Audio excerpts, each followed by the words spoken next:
Hello students, आज आपण अकाउंटचा 4th लेक्चरचा व्हिडिओ अपलोड करतो. ओके, तर काल तुम्हाला आठवतं आहे, काल आपण बेसिक कन्सेप्ट्स, ज्या काही इम्पॉर्टंट बेसिक कन्सेप्ट्स आपल्याला ॲक्च्युअल प्रॅक्टिकल प्रॉब्लेम स्टार्ट करायचे आहेत.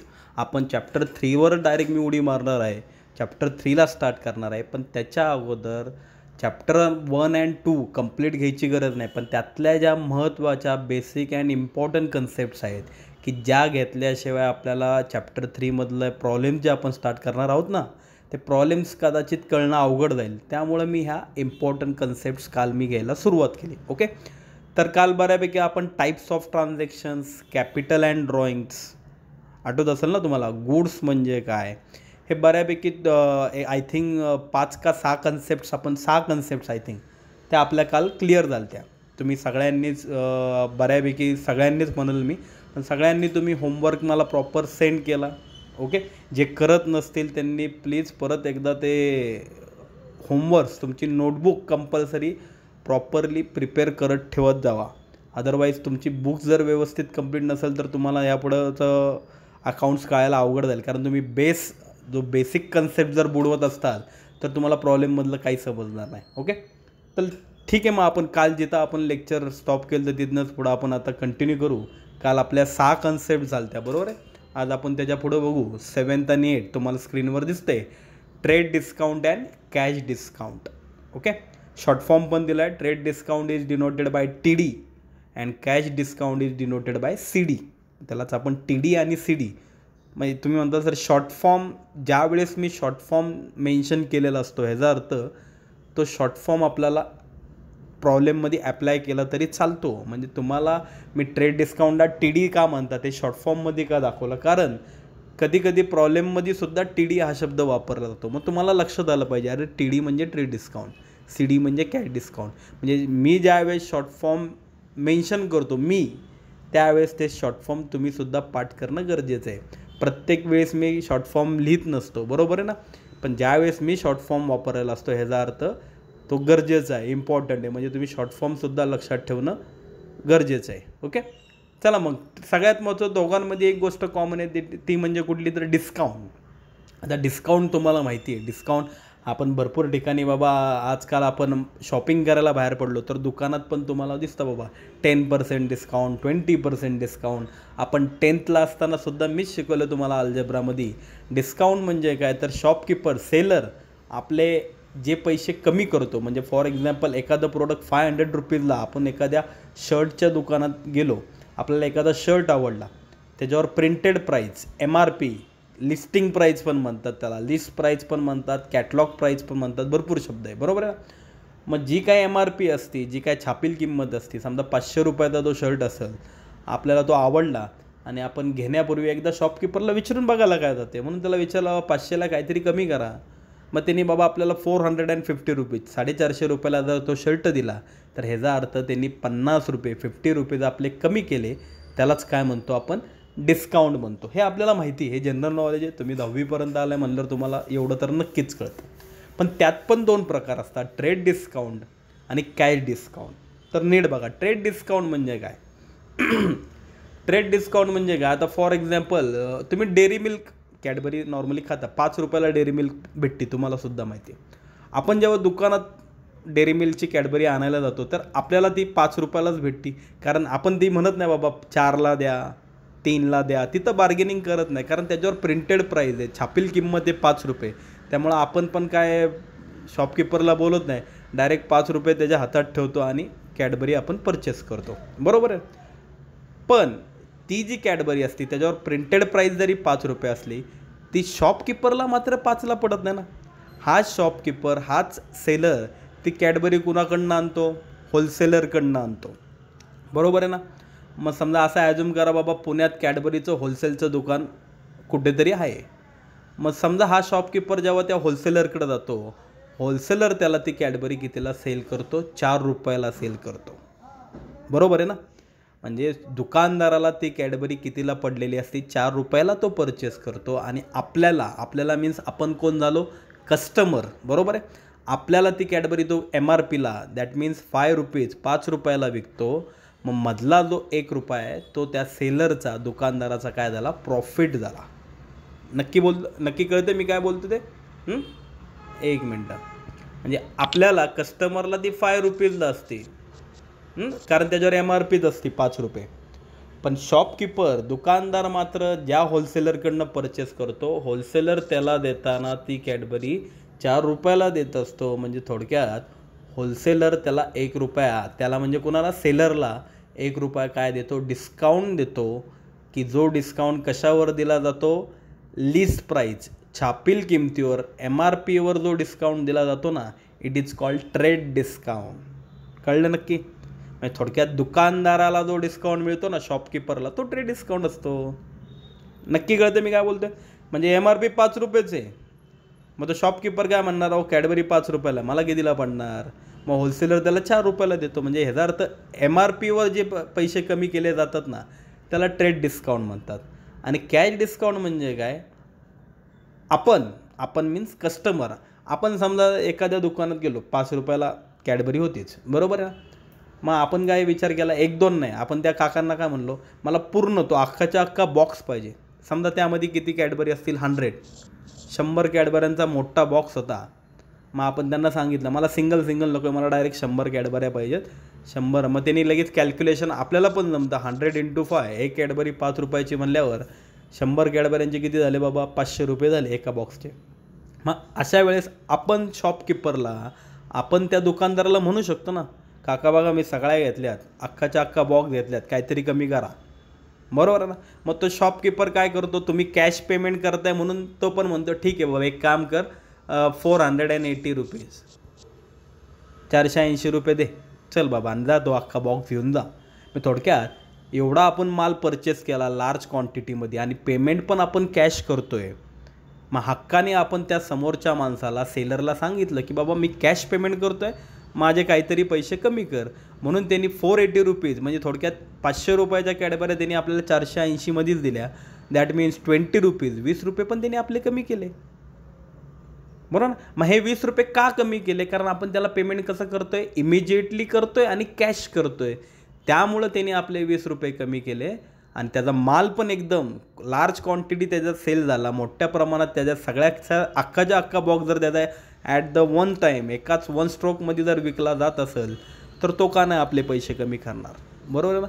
म्हणून त्यांनी आपले 20 रुपये जे कमी केले ना, त्याला म्हणायचं कॅश डिस्काउंट. आता सोप्या भाषेत नीट सांगतो, ट्रेड डिस्काउंट म्हणजे काय, जो MRPवर दिला जातो. आणि कॅश डिस्काउंट म्हणजे काय, जेव्हा तुम्ही कॅश पेमेंट करता, पेमेंट करताना जो वरचे अजून पैसे कमी केले जातात, तो ट्रेड डिस्काउंट. ओके, काय दिले बघा, आपण ट्रेड डिस्काउंटपासून सुरुवात करू. ट्रेड डिस्काउंटमध्ये काय दिलं आहे, इट इज ॲन अलाउन्स म्हणजे सूट, डिस्काउंटच. It is an allowance given on catalogue price or list price of goods. 2 शब्द खूप इम्पॉर्टंट आहे, की ही जी सूट असती, इट इज ॲन अलाउन्स, ही जी सूट असते given on catalogue price or list price, हे 2 शब्द इम्पॉर्टंट आहे. की हा जो डिस्काउंट दिला जातो तो कशावर दिला जातो, catalogue price or list price. List price, catalogue प्राईजचा अर्थ काय, MRP, छापील किंमत. छापील किमतीवर जी सूट दिली जाते त्याला ट्रेड डिस्काउंट म्हणलं जातं. 5 रुपयाची कॅडबरी डेअरी मिल्कची 5 रुपये त्याच्यावर प्रिंटेड असतात, पण शॉपकीपर जेव्हा होलसेलरकडे जातो तेव्हा त्याला ते 4 रुपयाला पडते. मग 1 रुपया तो कमी केला ना MRPवर, तो trade discount. Okay, this discount is allowed at the time of purchase oblique sale of goods. हा डिस्काउंट केव्हा दिला जातो, at the time of purchase oblique sale of goods. जेव्हा तुम्ही परचेस किंवा सेल करायला जाता तेव्हा तुम्हाला हा डिस्काउंट भेटला जातो. म्हणजे शॉपकीपर जेव्हा होलसेलरकडे जाऊन कॅडबरीचा बॉक्स परचेस करतो, बरोबर आहे ना, तो बॉक्स त्याला पडतो किती रुपयाला, समजा 100 कॅडबरी असतील तर 100 × 5 500 रुपये झाले, पण त्याला तो होलसेलर 4 रुपयांनी देतो ना. मग 100 × 4 400 रुपयाला जो त्यांनी बॉक्स परचेस केला, म्हणजे एका बॉक्स मागं त्याचे 100 रुपये कमी झाले, त्याला कुठला डिस्काउंट म्हणायचं, trade discount. Okay, trade discount does not appear in the books of account separately. हे खूप महत्त्वाचं वाक्य, हे लक्षात ठेवा, डज नॉट ॲपियर. बाकीचं मरून दे, पण हे डज नॉट ॲपियर खूप महत्त्वाचं आहे, की trade discount does not appear in the books of account. Trade discount हा बुक्स ऑफ अकाउंट्समध्ये दाखवला जात नाही. का दाखवला जात नाही? कारण तो कुणाचा प्रॉफिट नाही का लॉस नाही. बरोबर आहे ना. तो होलसेलर जेव्हा 400 रुपयाला तुम्ही म्हणता सर 5 रुपयावाली कॅडबरी तो होलसेलर 4 रुपयाला देतोय, तो 4 रुपयाला का देत असतो? कारण त्याला ती वरनं येताना कंपनीतनं येताना त्याला 3 रुपयांनी आलेली असती. म्हणजे तो काय लॉस वगैरे त्याचा झालेला नसतो. तो त्याचे स्वतःचे पैसे बाजूला काढून दुकानदाराला तो 4 रुपयांनी विकत असतो. बरोबर आहे ना. मग थोडक्यात तो कुणाचाही प्रॉफिट नाही आहे, कुणाचाही लॉस नाही आहे. त्यामुळं trade discount does not appear. एवढंच लक्षात ठेवा की ट्रेड डिस्काउंट हा बुक्स ऑफ अकाउंट्समध्ये दाखवला जात नाही. हे वाक्य लक्षात ठेवताल, कारण पुढे एंट्री करताना मी विचारणार आहे तुम्हाला ट्रेड डिस्काउंट आणि कॅश डिस्काउंट. ओके. आणि कॅश डिस्काउंट म्हणजे काय आता आपण खाली बघू. कॅश डिस्काउंट म्हणजे काय? It is the amount deducted from the final amount due at the time of receipts. Final amount जी तुमची फायनल अमाऊंट आहे. मी तुम्हाला समजा असं ॲज्युम करा मी होलसेलर आहे आणि तुम्ही कोण आहात? शॉपकीपर आहात. तुमचं कुठंतरी म्हणजे असं ॲज्युम करा की माझं स्वारगेटला होलसेलचं मोठं दुकान आहे आणि तुमचं बाबा कात्रजला छोटंसं एक किराणा मालाचं दुकान आहे. तुम्ही शॉपकीपर आहात. बरोबर. तुम्ही माझ्याकडं होलसेलरकडं म्हणजे माझ्याकडं स्वारगेटला आला, कॅडबरीचा बॉक्स विचारला, मी तुम्हाला सांगितलं बाबा 5 रुपये MRP आहे, तुला 4 रुपयांनी देतो. म्हणजे 100 × 4 एक बॉक्स तुम्हाला 400 रुपयाला पडला. म्हणजे एका बॉक्स मग मी तुमचे 100 रुपये कमी करतो आहे ट्रेड डिस्काउंट. ओके. मग तुम्ही म्हणला ठीक आहे. मग तुम्ही एक बॉक्स तो घेतला, 2 बिस्किटचे बॉक्स घेतले, असे वेगवेगळे तुम्ही माझ्या दुकानातनं माल परचेस केला आणि फायनली तुम्ही मला बोलला सर करा बिल करा. ओके. मग मी तुमचं सगळं बिल केलं. तुमचं बिल झालं 10,200 रुपीज, 10,200 रुपये. मग तुम्ही खिशातनं नोटांचा बंडल काढला. मग तुम्ही काय म्हणताल? सर 10,200 झाले, तेवढा माल परचेस केला आहे, पेमेंट पण देतो चला तुमचे सगळे. मी काय असं म्हणणार नाही की बाबा 2 दिवसांनी देतो, 3 दिवसांनी देतो, कॅश पेमेंट करतो. मग एक काम करा, ते राऊंड फिगर करून टाका. 10,200 आहेत ना, राहून दे ना, 200 ठेवा बाजूला, 10,000 घेऊन टाका चला. मग ह्याचा अर्थ तुम्ही 200 रुपये परत मला कमी करायला लावले. का कमी करायला लावले? कारण तुम्ही मला कॅश पेमेंट करताय. त्यामुळं मी पण हसत खेळत तुमचे 200 रुपये कमी केले. It is called cash discount. कळलं नक्की? It is the amount deducted from the final amount. की फायनल बिलामधनं at the time of receipt payment करताना फायनल बिलामधनं जे पैसे कट केले जातात त्याला कॅश डिस्काउंट म्हणतात. It is concession given for. हे कॅश डिस्काउंट आता साहजिक आहे, तुमचं 10,200 ॲक्च्युअल बिल होतं, पण मी 200 रुपये तुमच्या शब्दाखातीर कमी केले. पण हे का कमी केले त्यात माझा पण फायदा आहे. It is concession given. मी हे तुम्हाला कन्सेशन का दिलं? For encouraging prompt payment. की जेणेकरून तुम्ही प्रॉम्प्ट म्हणजे काय? ताबडतोब पेमेंट पुढच्या वेळेस पण करावं. ह्या हेतूमुळं मी पण तुमचे 200 रुपये कमी केले. मला जर पैसे इमिजिएटली ऑन द स्पॉट मिळत असतील तर मी का नाही तुमचे 200 रुपये कमी करणार? हेच तुम्ही म्हणला नाही सर एक काम करा, 10,200 आत्ता 5,200 घ्या आणि रिमेनिंग 5,000 राहिलेले 5,000 मी पुढच्या महिन्यात देतो. असं जर तुम्ही म्हणलं असता तर मी तुमचे पैसे 1 रुपया कमी केला नसता. पण जर तुम्ही मला फुल पेमेंट देताय आणि इमिजिएटली देताय तर 200 रुपये कमी करायला काय हरकत नाही. म्हणून कॅश डिस्काउंट हा का दिला जातो? For encouraging prompt payment. की समोरच्याला प्रॉम्प्ट पेमेंट ताबडतोब पेमेंट देण्यासाठी कसं एनकरेज करता येईल म्हणून कॅश डिस्काउंट दिला जातो. Okay. Cash discount is calculated after deducting trade discount. बरोबर आहे. पहिलं मी तुम्हाला तो 5 रुपयाची कॅडबरी 4 रुपयाला लावली, म्हणजे एका बॉक्स मागं मी 100 रुपये कमी केले ट्रेड डिस्काउंट. आणि मग पूर्ण बिलातनं परत 200 रुपये तुम्ही कॅश पेमेंट करताय म्हणून परत 200 रुपये तुमचे कमी केले कॅश डिस्काउंट. म्हणजे ह्याचा अर्थ कॅश डिस्काउंट हा केव्हा दिला जातो? ट्रेड डिस्काउंट नंतर दिला जातो. म्हणून ते वाक्य की cash discount is calculated after deducting trade discount. पहिला ट्रेड डिस्काउंट लावला जातो आणि ट्रेड डिस्काउंट कट केल्यानंतर मग राहिलेल्या बिलावर कॅश डिस्काउंट लावला जातो. Since it is loss to the seller and gain to the buyer. मग जे काय मी 200 रुपये तुमचे कमी केलेत ना, तुम्ही खुश झाला कारण तुमचे 200 रुपये वाचले. म्हणजे गेन टू द बायर, तो तुमचा गेन झाला, प्रॉफिट झाला. And it is loss to the seller, पण तोच 200 रुपये माझा लॉस झाला. मान्य 200 रुपये मी तुमचे कमी केले, पण मला 200 रुपये कमी भेटले, मग तो माझा लॉस झाला. And gain to the buyer, buyer म्हणजे तुम्ही, तुमचा तो फायदा झाला. मग माझा लॉस, तुमचा जो प्रॉफिट असेल, तर cash discount appears in the books of accounts.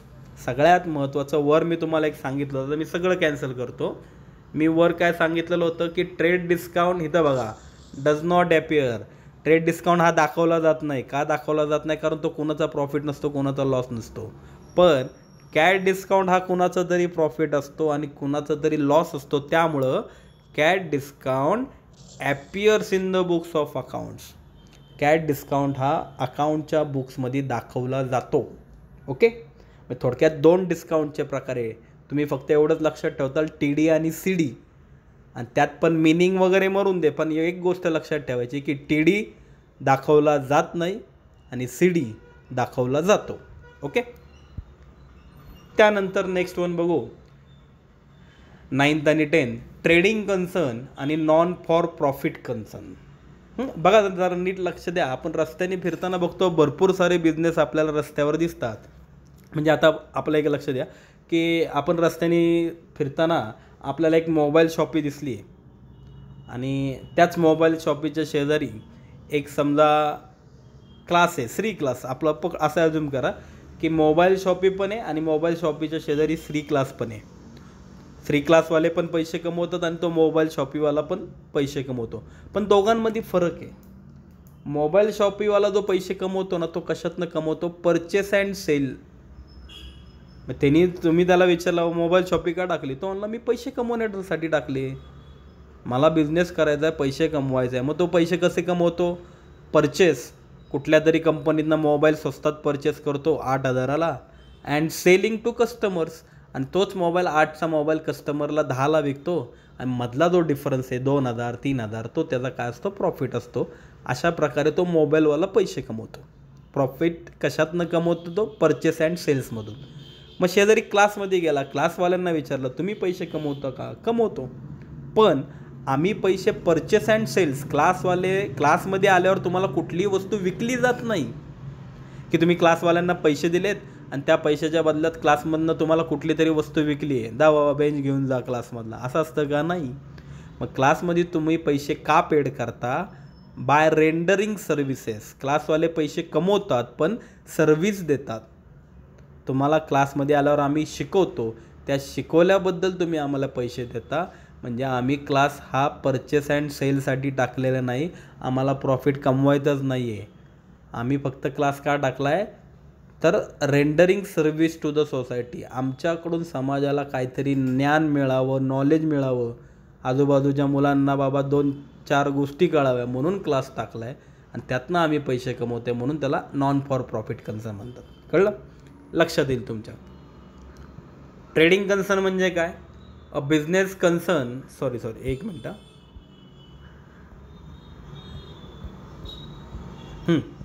Trading कन्सर्नमध्ये काय दिलं आहे? A business concern establish with, की जेव्हा एखादा बिझनेस एस्टॅब्लिश होतो, चालू होतो, with an object of earning profit. एखादा बिझनेस जेव्हा प्रॉफिट कमवणे या हेतूने टाकला जातो. माणूस मोबाईल शॉपी का टाकतो? लॉस व्हावा म्हणून. माणूस बिझनेस का टाकतो? पैसे कमवण्यासाठी, प्रॉफिट कमवण्यासाठी. बरोबर आहे. मग business concern establish with an object of earning profit, की जेव्हा एखादा बिझनेस स्टार्ट होतो, डोळ्यासमोर कुठला हेतू ठेवून? अर्निंग प्रॉफिट, प्रॉफिट कमवणे. कसा? By selling goods. माल परचेस करायचा आणि सेलिंग गुड्स, आणि तोच माल विकून त्यातनं पैसे कमवून जेव्हा एखादा बिझनेस टाकला जातो, is non as trading concern. त्याला ट्रेडिंग कन्सर्न म्हणतात. फॉर एक्झाम्पल मोबाईल शॉपीवाले पैसे कसे कमवतात? मोबाईल विकूनच पैसे कमवतात ना. किंवा मेडिकल एखाद्याने टाकले, तो पण पैसे कसे कमवतो? मेडिसिन विकून, औषधं विकून त्यातनं पैसे कमवतो. मग हे मोबाईल शॉपी, मेडिसिन, हे जे एक्झाम्पल दिले, हे ट्रेडिंग कन्सर्न आहेत, कारण ह्यांनी पैसे कमवण्यासाठी, प्रॉफिट कमवण्यासाठी बिझनेस टाकलेला आहे. पण नॉट फॉर प्रॉफिट म्हणजे काय? खाली बघा आता, it is an organisation not establish for making profit. की अशा पण काय काय संस्था असतात, असे पण काय काय बिझनेस असतात not establish for making profit. Profit कमवायचं आहे म्हणून आम्ही बिझनेस टाकलेला नाही आहे. तर आम्ही बिझनेस का टाकला आहे? But for rendering services to the society. आम्ही क्लास का टाकला आहे? पैसे कमवायचे म्हणून नाही, तर for rendering service to the society. सोसायटीला काहीतरी सर्व्हिस द्यावी, आमच्याकडून समाजाची काहीतरी सेवा व्हावी, या कारणाने जो बिझनेस टाकला जातो त्याला नॉन फॉर प्रॉफिट कन्सर्न म्हणतात. फॉर एक्झाम्पल स्कूल, बरोबर आहे, तुमच्या शाळा, तुम्ही शाळेत जाता, पैसे भरता, ते पण पैसे कमवतात, मान्य आहे, बरोबर ना. हॉस्पिटलमध्ये गेल्यावर पण भरपूर पैसे कमवतात, पण त्या बदल्यात, पैशाच्या बदल्यात आपल्याला कुठली गुड्स नाही देत, सर्व्हिस देतात. स्पोर्ट्स क्लब, जिम पण येऊ शकतं. आजकाल आपण जिममध्ये जातो, तुम्ही जाता का नाही माहिती नाही, मी जातो बाबा, बरोबर ना. पण आपण जिममध्ये जातो, जिममध्ये गेल्यावर साहजिक आहे, तिथं आपण एक मंथली किंवा इयरली फीज असती.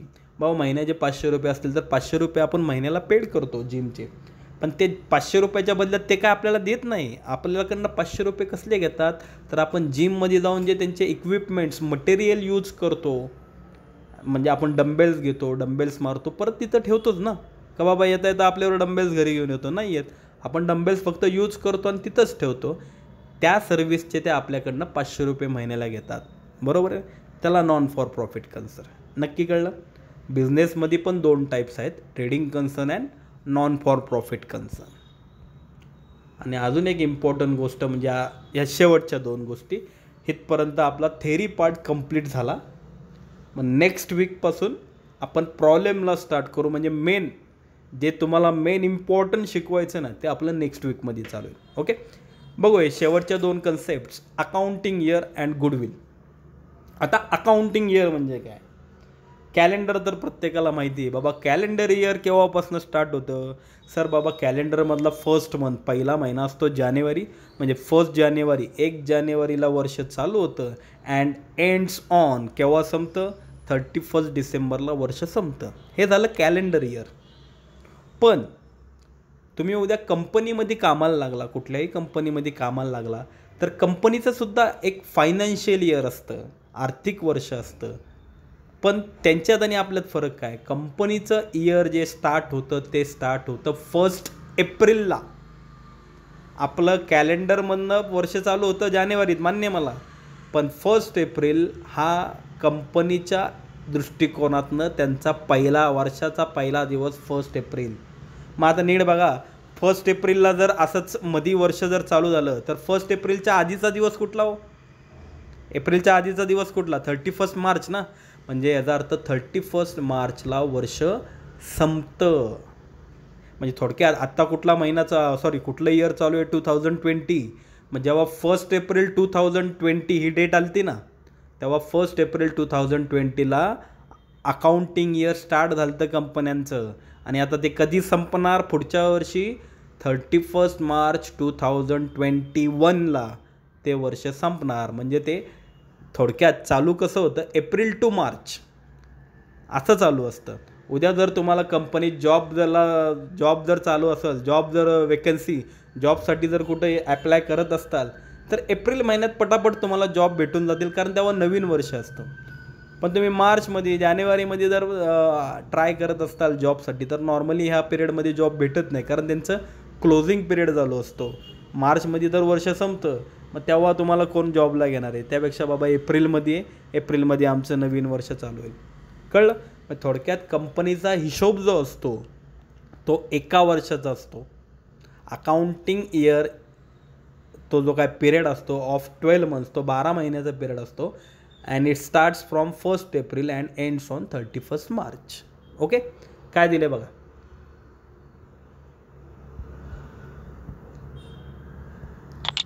It is the period of 12 months. Accounting year म्हणजे काय? एक 12 महिन्याचा असा period for which accounts are maintain. कंपनीच्या ज्या काय वह्या असतात ना, बुक्स ऑफ अकाउंट्स, ते किती वर्ष, काय 10 वर्ष 15 वर्ष वापरणार? 15 वर्ष जर एक वही वापरली तर तुम्ही हिशोब कसा काय मेंटेन ठेवणार? एखादी एंट्री समजा तुम्हाला वर्ष शोधायची असेल, तुम्ही काय त्या 15 वर्षाच्या एंट्री त्यातच शोधत बसणार का? नाही ना. मग त्यापेक्षा एक काम करा, दरवर्षी वेगवेगळे बुक्स करा. म्हणून कंपनी काय करते, त्यांचा एक पिरियड ठरवते, बाबा किती दिवसांनी वह्या बदलायच्या, तर it is the period of 12 months. 12 महिन्याचा म्हणजे एका वर्षाचा हिशोब कंपनी मेंटेन करते and close by the proprietor. आणि वर्षाच्या शेवटी तो सगळा हिशोब काय करतात, ते क्लोज करतात. अर्लियर मीन्स जुन्या काळी the proprietors were following any accounting year. जुन्या काळी माणसं कुठलेही अकाउंटिंग इयर वापरायचे, म्हणजे दॅट इज कॅलेंडर इयर. काय जण स्वतःच्या मर्जीने कॅलेंडर इयर, बाबा मी माझं अकाउंटचा हिशोब 1 जानेवारी टू 31 डिसेंबर ठेवतो. त्याला कोण अडवायला नव्हतं. मला 1 जानेवारीपासून स्टार्ट करायचं, मी 1 जानेवारी टू 31 डिसेंबर ठेवतो. किंवा काय जण तर काय करायचे, any other year as per tradition. काय जण आपापल्या ट्रेडिशननुसार इयर काउंट करायचे. म्हणजे आता साहजिक आहे बाबा, हिंदू धर्मामध्ये तुम्हाला माहिती आहे बाबा, आपल्या हिंदू धर्मामध्ये कधी चालू होतं बाबा आपलं नवीन वर्ष, तर बाबा गुढीपाडव्याला चालू होतं, बरोबर आहे ना. मग गुढीपाडव्याला चालू होतं म्हणजे काय जण मग बाबा चला मग गुढीपाडव्यापासून आपलं नवीन इयर स्टार्ट झालं. किंवा बा एखादा मारवाडी समाज असेल, गुजराती समाज असेल, तर त्यांचं जे अकाउंटिंग इयर स्टार्ट असतं, त्यांचं जे नवीन वर्ष असतं, ते नवीन वर्ष त्यांचं दिवाळीतल्या पाडव्याला चालू होतं. मग ते दिवाळीतल्या पाडव्यापासून अकाउंटिंग इयर स्टार्ट करायचे. म्हणजे प्रत्येकजण प्रत्येकाच्या ट्रेडिशननुसार जुन्या काळी, म्हणून त्यांनी अर्लियर शब्द वापरला. Earlier the proprietors were following any accounting year. जुन्या काळी माणसं स्वतःच्या मर्जीनुसार कुठलंही अकाउंटिंग इयर, मला वाटलं जानेवारीत चालू करायचं जानेवारीत चालू करू, नाही मला वाटलं बाबा गुढीपाडव्यापासून चालू करायचं तेव्हापासून चालू. म्हणजे प्रत्येकजण आपापल्या मर्जीनुसार अकाउंटिंग इयर वेगवेगळं फॉलो करायचा जुन्या काळी. But now for income tax purpose, पण आता इन्कम टॅक्सच्या हेतूमुळं and accounting year starts on 1 April and end on 31 March. पण आता मात्र सगळेच जण, कुठेही तुम्ही कामाला लागला, कुठल्याही कंपनीत जॉबला लागला, तर एवढं लक्षात ठेवा की अकाउंटिंग इयर हे जे स्टार्ट होतं ते 1 एप्रिलपासून स्टार्ट होतं आणि ते संपतं केव्हा, तर 31 मार्चला ते संपतं. म्हणजे 12 महिन्याचा हा पिरियड असतो. कळलं. आपलं कॅलेंडर आता बाजूला ठेवा, जानेवारी टू डिसेंबर हे एक वर्ष असतं, हे आपल्याला माहिती होतं इतके दिवस. पण आता अकाउंटिंग इयर, अकाउंट शिकताय, तर अकाउंटिंग इयर एवढं कंपल्सरी लक्षात ठेवताल की accounting year starts on 1 April and ends on 31 March. Okay. आणि त्याच्या पुढचं आपण कन्सेप्ट बघू, गुडविल. सगळ्यात मेन गुडविल म्हणजे काय, मी मराठीत तिथं लिहितो. गुडविल म्हणजे नावलौकिक. मी मराठीत लिहिलेलं आहे, नसल कळलं तर मी रीडिंग करतो. नावलौकिक. नावलौकिक म्हणजे काय, काय जण नावाचे पैसे कमवतात. म्हणजे फॉर एक्झाम्पल, आता नीट लक्ष द्या, जोशी वडेवाले, सुजाता मस्तानी, आत्ताचं लेटेस्ट एक्झाम्पल घ्यायचं झालं तर येवले चहा आहे. ही जी मी नावं घेतली, जोशी वडेवाले, सुजाता मस्तानी किंवा येवले चहा, ही नावं मी का घेतली, कारण किंवा कल्याण भेळ पण आहे, हे पुण्यातले जे काय फूड ब्रँड्स आहेत, फेमस फूड ब्रँड्स आहेत, खायचे जे काय पदार्थ आहेत, ही नावं फेमस आहेत. जोशी वडेवाले असून दे, कल्याण भेळ असून दे किंवा सुजाता मस्तानी असून दे. आज ही माणसं स्वतःच्या नावातनं पैसे कमवतात. म्हणजे फॉर एक्झाम्पल, आज तुम्ही बाबा कात्रज भागात राहता, तर तुम्ही बाबा असं वाटलं चला आम्हाला पण जोशी वडेवाल्यांसारखं मस्त मोठं जोशी वडेवाल्यांचं एक वडापावचं चालू करायचं आहे, आमचं स्वतःचं शॉप पण आहे. आणि तुम्ही म्हणताल सर माझा आडनाव स्वतः जोशी आहे, देतो माझ्या दुकानाला जोशी वडेवाले नाव. आणि तुम्ही टाकलं डायरेक्ट जोशी वडेवाल्याचं दुकान चालू केलं, तर दुसऱ्या दिवशी तुमच्यावर ॲक्शन होईल, केस होईल. ते म्हणताल का बरं, कारण तुम्ही नाव जोशी वडेवाले दिलं आहे. ते म्हणताल अहो सर आमचं स्वतःचं सरनेम जोशी आहे. तुमचं स्वतःचं जरी सरनेम जोशी असेल तरीसुद्धा तुम्ही जोशी वडेवाले हे नाव दुकानाला देऊ शकत नाही. का, कारण जोशी वडेवाले हे नाव रजिस्टर्ड आहे. मग तुम्हाला जर टाकायचंच असेल जोशी वडेवाले, तर तुम्हाला काय करायला लागेल, जे ओनर आहेत, म्हणजे ज्यांचं आत्ता पुण्यामध्ये तुम्ही बघता बाबा जोशी वडेवाले भरपूर ठिकाणी तुम्ही ब्रांचेस बघता, तर जे कोण ओनर असतील त्या ओनरला जाऊन भेटायचं, त्यांना सांगायचं की असं असं कात्रज भागात आमच्या इथं चांगला क्राऊडेड एरिया आहे, चांगलं दुकान चालू शकतं, तर आम्हाला पण तुमचं जे जोशी वडेवाले नाव आहे ते आमच्या दुकानाला द्या. तर नक्कीच ते सांगतील की बाबा ठीक आहे, काय हरकत नाही, तुम्ही पण टाका नाव जोशी वडेवाले, कारण नाव बघून माणसं तुमच्या दुकानात येणार आहे. पण एक काम करा, दर महिन्याला 50,000चा चेक पाठवून द्या. मग तुम्ही शॉक होता, लाव कसले 50,000, तर कसले 50,000 म्हणजे नावाचे 50,000. तुम्ही जे दुकानाला नाव देता ना जोशी वडेवाले, ते नाव आम्ही खूप कष्टाने कमवले, भरपूर वर्ष मेहनत करून कमवले. आणि आज तेच नाव आम्ही तुम्हाला फुकटात का द्यायचं? नाही ना. कारण आज तुमच्या दुकानात कस्टमर्स जे काय येणार आहे ते जोशी वडेवाले नाव, हे नाव बघून येणार आहे. मग त्या नावाचे आम्हाला पैसे पाहिजेत. That is called goodwill. त्याला गुडविल म्हणतात. कळलं? बघ काय दिले, goodwill is the reputation of business. की जेव्हा एखादा बिझनेस खूप सक्सेसफुल होतो, यशस्वी होतो, मग त्याचं मार्केटमध्ये जेव्हा नाव होतं, मग ते जे काय रेप्युटेशन, तुमच्या गुडविलचं जे, तुमच्या बिझनेसचं जे यश असतं ना, रेप्युटेशन, जी इज्जत असते तुमच्या बिझनेसची, ती काय केली जाते? एक्सप्रेस इन टर्म्स ऑफ मनी. ती जेव्हा पैशाच्या रूपात मोजली जाते त्याला तुमचं गुडविल म्हणतात. जेव्हा तुमच्या बिझनेसचं रेप्युटेशन, सक्सेस, यश हे पैशाच्या रूपात मोजलं जातं ते गुडविल झालं. म्हणजे फॉर एक्झाम्पल, बाबा आपला उद्या श्री क्लास फेमस झाला, मग उद्या एखादा बाबा कुठला तरी बाहेरनं बाबा साताऱ्यामधनं एखादा शिक्षक आला आहे, त्यांनी सांगितलं की बाबा तुमचं नाव फेमस आहे पुण्यामध्ये, एक काम करा, मी साताऱ्यामध्ये क्लास चालू करतो आहे, माझ्याकडं सगळा सेटअप आहे, माझ्याकडं हॉल्स आहे, बेंचेस आहे, सगळं हॉल्स रेडी आहेत, टीचर स्टाफ सगळा रेडी आहे, फक्त एक काम करतो, तुमचा जो श्री क्लास हा जो काय नाव आहे, ब्रँड आहे, तो फक्त मला तिकडं वापरायला परमिशन द्या, मी तुम्हाला मंथली 50,000 पेड करतो. तर आपण पण घेऊ शकतो. ह्याला गुडविल म्हणायचं. कळलं? It may arises. मग हे गुडविल काय फुकट मिळत नाही. हे कसं मिळतं? From such factors. वेगवेगळ्या गोष्टी असतात त्याला कारणीभूत. As favourable locations. काय जणांचं मार्केटमध्ये रेप्युटेशन, गुडविल कशामुळं तयार होतं? Favourable locations. म्हणजे बाबा फॉर एक्झाम्पल, आज तुम्ही जर म्हणला की बाबा आज समुद्र आंबे, आपण उन्हाळ्यामध्ये भरपूर जण आंबे खातो, तर आंबे म्हणलं तर साहजिक आहे. आंबे म्हणल्यावर 2च ठिकाणची नावं आज खूप फेमस आहेत हापूस आंबे. ते म्हणजे कुठले? एक तर रत्नागिरी, नाहीतर देवगड. रत्नागिरी आणि देवगड ह्या 2 ठिकाणचीच नावं आपल्या तोंडात येतात. अदरवाईज आंबे काय बाकीच्या ठिकाणी होत नाही का? नाही ना. आपल्या पुण्यात असं, आमच्या इथं पण पुण्यात झाड आहे, आमच्या इथं पण आमच्या झाडाला आंबे लागतात, ते पण छान असतात. पण नाही ना, मार्केटमध्ये 2च नावं जास्त हायलाईट केली जातात. एक म्हणजे रत्नागिरी आणि रायगड. म्हणजे आंब्यांची जी मोनोपॉली तयार झाली, आंब्यांचं जे मार्केटमध्ये गुडविल तयार झाले, ते कशामुळं तयार झाले? लोकेशन. रत्नागिरी आणि देवगड इथलं लोकेशनच असं आहे, त्यांचं ॲटमॉस्फिअर, हवामानच त्यांचं तसं आहे की तिथं ते चांगले आंबे ऑटोमॅटिक तयारच होतात, म्हणून त्यांचं गुडविल तयार झालं आहे. Quality of its product. कधी एखाद्या प्रोडक्टचं गुडविल कशामुळं तयार होतं? की quality of its products and services. बरोबर आहे. जोशी वडेवाले आहे, ह्यांचं नाव मार्केटमध्ये कशामुळं तयार झालं? Quality of its product. बाबा 15 रुपये सर 20 रुपयाला वडापाव विकतात ते, पण 20 रुपयाला का विकतात? कारण त्यांची क्वालिटी त्यांनी मेंटेन ठेवलेली आहे.